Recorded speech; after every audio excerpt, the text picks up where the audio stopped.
And I learned you gotta do something called an Italian reboot.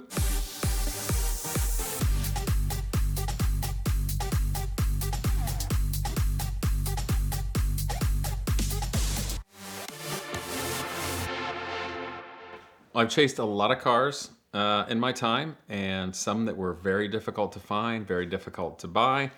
But I never guessed that the most difficult car in the world for me to acquire would not be for myself. It would be helping my wife find her dream car. The exciting thing I came to realize is my wife actually is a car girl. She likes cars. And for her, she didn't grow up around them. She's seen a lot of cars with me, but she hasn't got to drive them necessarily. She doesn't necessarily know them intimately, and she hasn't raced before. But she's enthusiastic. So she's been working for home for the last, since COVID hit, as a senior graphic designer, big corporation. I'm really proud of her there. But she's no longer doing that big grind commute on I-75. And the car she has was perfectly nice for us if we had to go on a trip. It's a 4-door good car. It's reliable, it's comfortable, it's respectable, it's nice. But when you no longer have the need of commuting on a highway in that regard, and we don't have kids yet, it's not necessarily really exciting. At times I feel bad because, especially with doing YouTube and racing and building, cars are my life. I'll buy a car, I'll sell a car, I get to live lots of my dreams with having them, and it's loads of fun. And I've actually been saying to my wife for the last year, I'm like, you want me to build you a car? You want to go racing? How about I build you a race car? You want to do this? She's like, I don't want to race. That's your thing. Her kind of little dream that she always goes back to is a movie with Audrey Hepburn called How to Steal a Million. And she drives this little Auto Bianchi. And she's all done up like Audrey Hepburn and ripping through this metropolitan town and drives up on the sidewalk in this teeny little Italian car that's an open top. And that, to me, that's my wife's little dream, is something like that. I'm like, that's not gonna work. Like, thought about like a Nissan Figaro. She really liked that and all, but I'm like, we need something that's kind of real world America a little bit. So we started looking, and one day on Facebook Marketplace, a car pops up that I never think of. A Fisker Karma. Weird car from 2012. Beautiful, exciting. It's got 4 doors. And it's actually an electric vehicle that's got a gasoline engine that only powers a generator. So the Fisker Karma, in theory, is actually a really usable car because you can just plug it in and do virtually all your driving around town just on electric mode. But then if you have to go on a long distance drive, you can just fill up at a gas station, and then the gasoline motor charges the batteries. So it's kind of like a diesel locomotive in how it works. And so we saw one for sale in Ohio, and we decided to take a Saturday. We were both taking music lessons together, and we go out of town to check out this Fisker Karma. And the guy that had it was a cool guy. He shows it to us. We take it out to drive it, and she just loved the style of it. And I got to be honest, I fell in love too. I thought it was a really neat car. And the Karma does this cool thing where under 25 miles an hour, it's called... when it's in full electric, it's called stealth mode, when the gasoline engine isn't on. But under 25 miles an hour, it emanates this unearthly spaceship noise kind of outside, which frankly was cool. It was cool. And I'm riding this thing, I'm like, this is weirdly exotic. This is about the most exotic car I've ever been in. I don't even know what this is. I can't even wrap my head around it. And I'm like, I think I love it, but it also freaks me out. So she fell in love with it.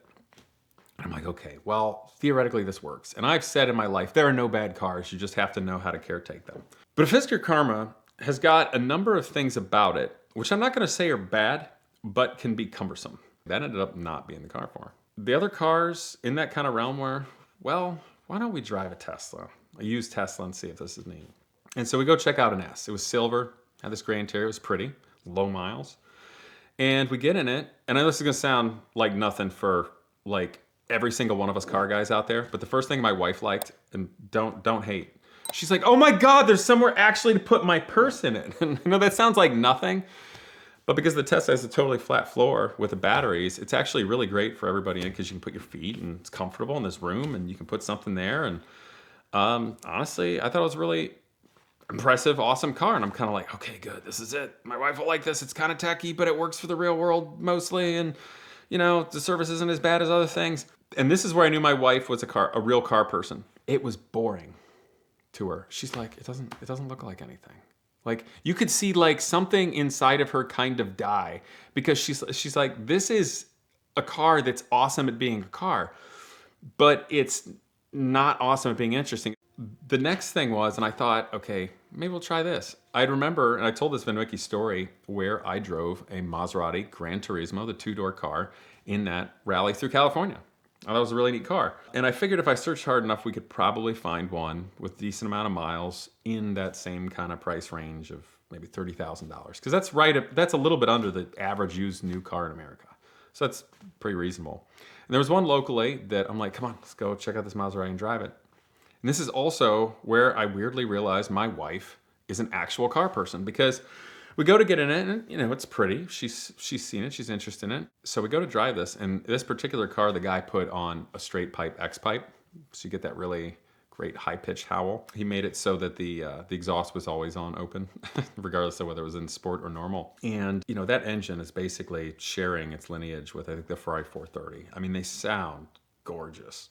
And depending on the car, some of them had a really nicely shifting automatic gearbox with paddles, which I normally hate, but in this circumstance, it's a sporty alternative toward just a boring everyday car. You know? But so we were driving and she's in it, and it kind of threw her off because the Maserati has such an unbelievably beautiful sounding exhaust note. It's a race tuned engine and all from the lineage that goes through Ferrari and everything, that it made race car noises, as she put it. And she's not wrong. I mean, it sounds like a proper European road racing car. This one was a bit loud, and she's getting on it, and she's like, it's freaking me out because it's making these sounds, and I feel like it's going to just do something insane at any moment. I'm like, well, it's still just a car. The moment came where she's on it, and we're hauling the mail pretty good. And I said, okay, let off, start braking. I'm like downshift, and it's going, hum, hum, hum. And I see her go like this. Like that sideways grin. And I'm like, I don't remember seeing my wife do that. And afterward, I gotta be honest, I was kind of frustrated because I love the cars, but it's like trying to pick the restaurant when no one can decide. It's like, what do you want? There happened to be a Maserati Gran Turismo, an '08, up in Minnesota of all places. I think like a Mercedes dealer. They had some Highline stuff, and this one came in off trade. Real low miles, like 13,000 miles. It's a pretty color combination. It was white with a red interior, which is, you know, it's subtle. I think it'd be good for a man or a woman, but, you know, looks good for a woman's car. It's got like check engine lights, on, off, flickering. Like it's like a Christmas tree, basically. You don't know when they're coming on or flickering. It's on some weird setting. And it was funny because I looked at the pictures carefully and I talked to the salesman. I'm like, well, it looks like it's got a check engine light on. What's up with it? He's like, yep, no, we don't sell any cars with check engine light. I'm like, well, check engine light's on in your picture and it's idling and the water temperature's up, so probably got a check engine light on.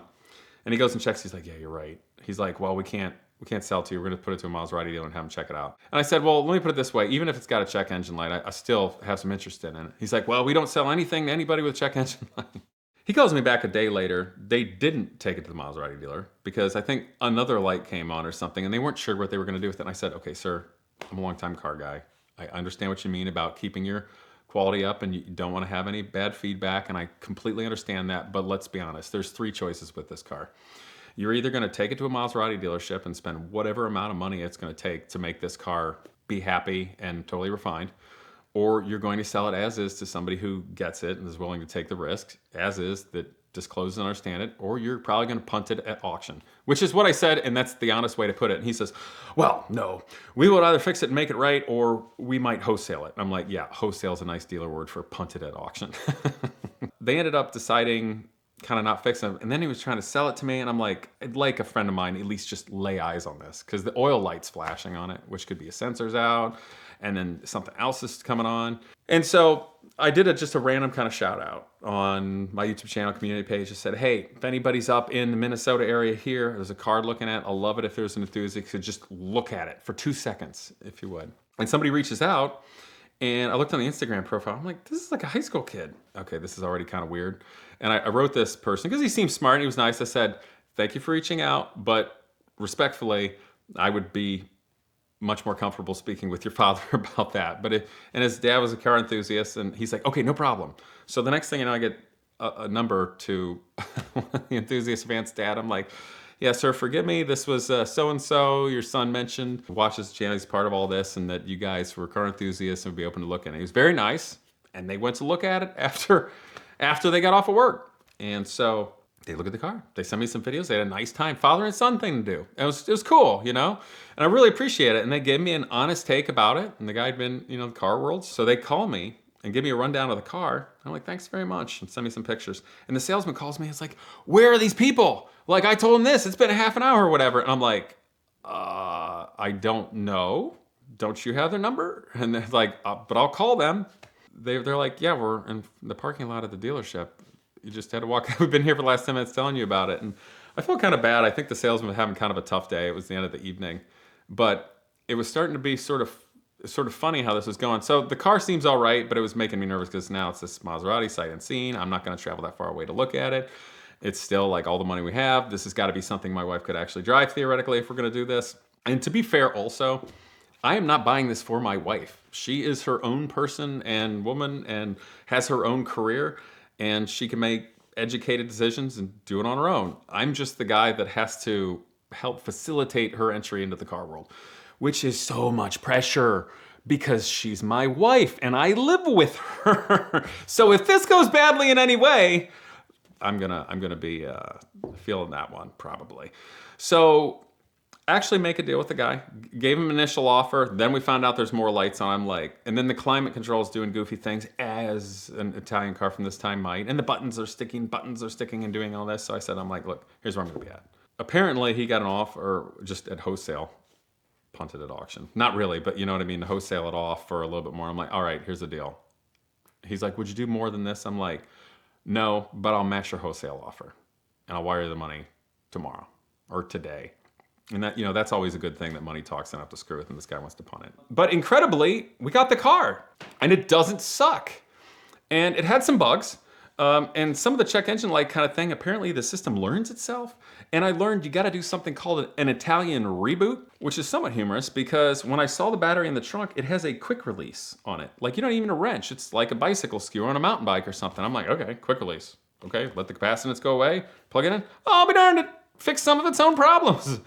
But the oil light's still flashing. I'm like, okay, no, that's a sensor and the thing hasn't blown up. I know it's got oil pressure, it's fine, but this is skitzing me out because I feel like it's gonna blow up this beautiful engine. But she loves it. It's got this nice stereo system and it's all happy, but I'm freaking out about fixing this thing, you know? And it's not like we're made of money and I'm gonna have to fix this and I don't really have time. So we're like, what the heck? Let's drive it down to see Ed in Atlanta. It's a whole road trip. So now we're road tripping on it.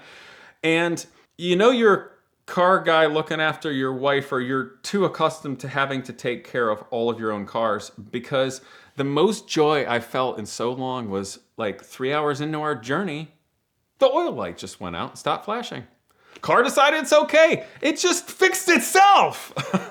And it stayed out. I think it's gonna stay out. And even if it doesn't, I got a new sensor. It was like 10 bucks off eBay from Ferrari. That's amazing. So far so good. And my wife's really happy. Turns out she's a car enthusiast too. But maybe this is just like the Maserati's a gateway drug and I don't know what I'm getting myself into. In any case, my wife is happy, so happy wife, happy life. Shopping for insurance can be an absolute nightmare, but it doesn't have to be thanks to Policy Genius. They're our sponsor for this month at VINwiki, and you can visit them at the link in the description below. You tell them a little bit about yourself, a little bit about your property, and they find the best deal by shopping amongst all the major carriers at the same time. In fact, you can bundle things like homeowners insurance and auto insurance, and the average user that bundles both of those things saves about $1,100 a year. So be sure to check them out and thank them for their support of VINwiki.